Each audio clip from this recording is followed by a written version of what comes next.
হবিগঞ্জে এনসিপির কেন্দ্রীয় মুখ্য সমন্বয়ক নাসির উদ্দিন পাটোয়ারি, উত্তরাঞ্চলের মুখ্য সংগঠক সার্জিস আলম সহ দলটির 10 নেতার বিরুদ্ধে হত্যা চেষ্টা, হামলা, ভাঙচুর ও ছিনতাইয়ের অভিযোগে মামলা হয়েছে। বৃহস্পতিবার রাত 10টার দিকে হবিগঞ্জ সদর মডেল থানায় মামলার আবেদন করেন জেলা ছাত্রদলের যুগ্ম সাধারণ সম্পাদক মোহাম্মদ ইকবাল হোসেন রুকন। মামলায় অজ্ঞাতনামা আরও 40 থেকে 50 জনকে আসামি করা হয়েছে।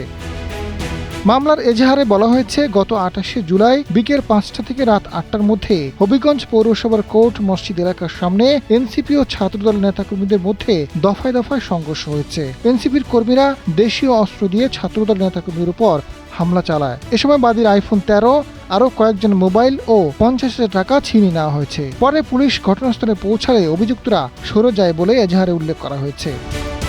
হবিগঞ্জ মডেল থানার ভারপ্রাপ্ত কর্মকর্তা জাহিদুল হক মামলার বিষয়টি নিশ্চিত করে জানান, বৃহস্পতিবার দিবাগত রাতে মামলাটি রেকর্ড করা হয়েছে। অভিযোগের বিষয়ে তদন্ত করে প্রয়োজনীয় আইনগত ব্যবস্থা নেওয়া হবে, তবে এখন পর্যন্ত এই মামলায় কাউকে গ্রেপ্তার করা হয়নি।